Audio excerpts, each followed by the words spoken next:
Sejam muito bem-vindos a um boletim Coppola de especulação e conjectura. A dúvida que me intriga é muito simples. O Lula é ou não é um ladrão?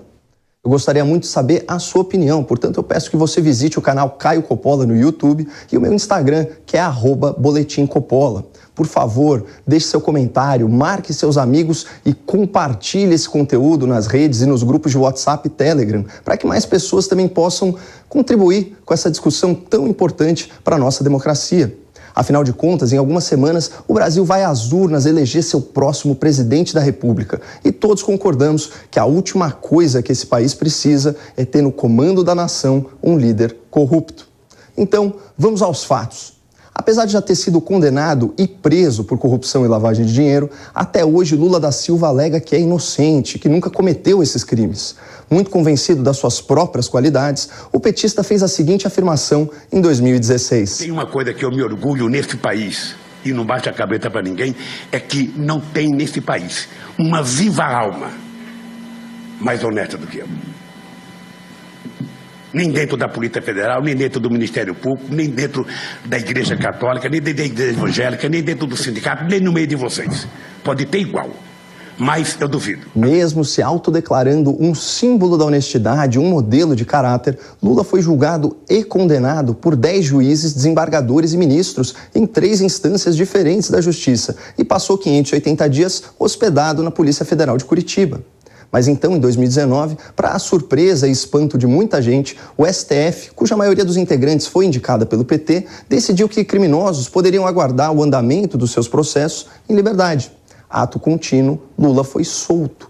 Pouco tempo depois, esse mesmo STF anulou as ações penais contra Lula da Silva por questões processuais. E por ele ser um senhor de idade, com mais de 75 anos, alguns crimes investigados prescreveram. Ou seja, o Estado perdeu o seu direito de punir em razão da passagem do tempo. Mas a gente sabe que nada disso tem o poder de apagar o passado. Daí a pergunta que não quer calar. O Lula é ladrão?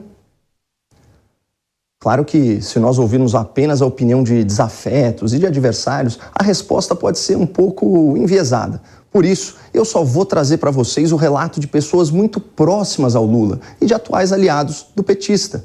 Começando pelo Ciro Gomes, um expoente da esquerda brasileira que já foi inclusive ministro de Lula. Segundo a orientação unânime do seu partido, Ciro declarou apoio a Lula no segundo turno. Mas vejam o que ele dizia na sua pré-campanha em julho. A estrutura judiciária brasileira é extremamente permeável a um bom advogado, com grana por trás, etc, etc, e daí, é o que deu. Agora o Lula apodrece onde ele bota a mão. O Lula destruiu o PCdoB. Mas ele é corrupto ou não é corrupto? Não, rapaz, se você me perguntar se ele é corrupto, eu acho que ele é corrupto. Eu sei que ele é corrupto. Eu apenas quero indicar que ele, para além de ser corrupto, é um grande corruptor. É só isso, uma coisa não contradiz a outra, não. Contraditório mesmo é declarar apoio a um encantador de serpentes que você diz saber que é corrupto e que vai apodrecer o Brasil. Mas enfim, outra ex-presidenciável que anunciou voto em Lula no segundo turno foi a senadora Simone Tebet. O Lula não tem a capacidade de fazer um meia-culpa, né, como grande orquestrador do até então maior escândalo da história da República, que foi o Petrolão. Não vamos aqui dourar a pílula. Nós estamos falando de um governo que primeiro usou o mensalão como mesada para comprar o Congresso Nacional, depois, numa reeleição para se manter no poder, um Petrolão dividindo com partidos políticos. É verdade essa culpa. Eu faço esse reconhecimento. O governo do PT não faz, até hoje nega que houve esse escândalo. Mas agora, Simone Tebet justifica seu apoio a Lula no segundo turno, dizendo que ele tem, aspas, compromisso com a democracia e com a Constituição. É uma mudança da água para a cachaça. Primeiro, ela acusa Lula de comandar um esquema bilionário de corrupção para se perpetuar no poder e denuncia que o PT subornou o Congresso para governar. Mas aí depois ela chama tudo isso de democracia e enaltece o respeito de Lula à lei e à Constituição. Eu estou completamente perdido aqui. Em qual Simone Tebet a gente deve acreditar? A Simone das 11h59 ou a Simone da meia-noite? Ou será que a gente deve mesmo acreditar no testemunho convicto da sua candidata a vice? A senadora Mara Gabrilli, candidata a vice-presidente na chapa com Simone Tebet, acusou Lula de ter pagado 12 milhões de reais para não ser apontado como mentor do assassinato do ex-prefeito de Santo André, Celso Daniel. Segundo a parlamentar, o petista foi chantageado pelo empresário Ronan Maria Pinto, do ramo de transporte público do ABC Paulista. Ronan Maria Pinto, se ele não fosse pago, ele ia entregar o Lula como mentor do assassinato do Celso Daniel. Esse é o teor da chantagem. E o Lula pagou. Como é que alguém que não tem nenhum envolvimento pagaria? Olha, na boa, esse assunto é muito pesado e eu não quero fugir do tema. A discussão aqui é se o Lula é ladrão, não se ele é mentor de um assassinato. Me perdoem a digressão e vamos voltar para a pauta, resgatando a opinião de um outro candidato a vice, o vice do Lula, Geraldo Alckmin, o tucano das penas recém-avermelhadas. Olha, eu acho que o Lula é o PT, né? O Lula é o retrato do PT. Partido envolvido em corrupção, sem compromisso, né, com as questões de natureza ética, sem limites. É muito triste, né, o que nós estamos vendo. Triste seria ter uma pessoa dessas na presidência da República, imagina? Um corrupto sem ética nem limites. Deus nos livre. Mas o que será que o Alckmin pensava sobre os planos políticos do Lula antes de ter sido convidado para o esquema? Depois de ter quebrado o Brasil, Lula diz que quer voltar ao poder. Ou seja, meus amigos, ele quer voltar à cena do crime. Não, peraí. Se o Lula quebrou e saqueou o Brasil, por que o Geraldo iria se juntar a ele agora? Só para chegar ao poder?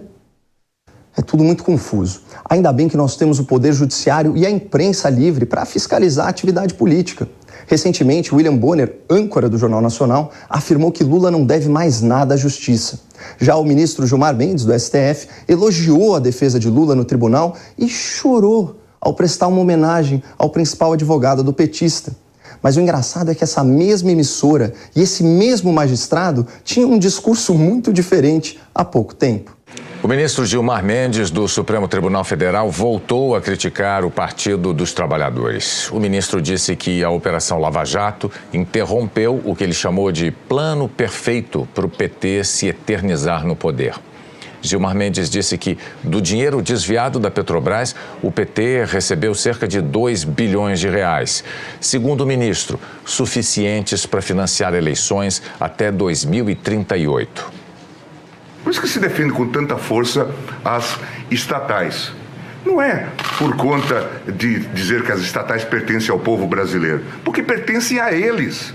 Eles tinham se tornado donos da Petrobras. Esse era o método de governança. Infelizmente, para eles, e felizmente para o Brasil, deu errado. Isso revelou, e nós estamos nesse caos por conta desse método de governança corrupta. Nós temos hoje, como método de governança, um modelo cleptocrata.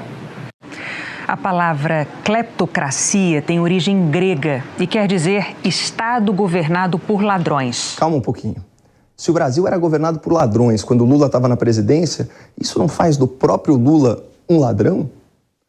Fica como questão aberta ao debate. Mas saindo um pouco dessas falas comprometedoras dos atuais aliados de Lula na política, na imprensa, nos tribunais, é impossível ignorar o conteúdo incriminador das delações premiadas, especialmente os depoimentos à polícia do ex-ministro petista Antônio Palocci, que era braço direito e amigo do Lula. O presidente Lula também começou só olhando campanha.